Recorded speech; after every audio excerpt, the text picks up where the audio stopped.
কেউ যেন ভোগান্তির শিকার না হয়, এই জন্য আমরা অবশ্যই ব্যবস্থা নেব।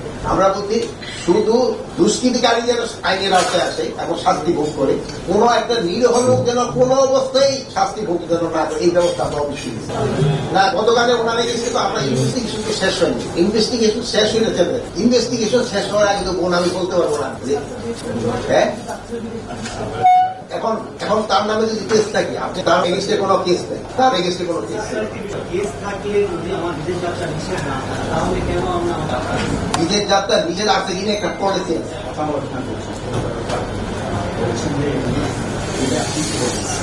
আমি তো করতে আমি জানি না, ওদের যার যার ব্যক্তিগত মত আছে, স্বাধীনতা তো সবাই।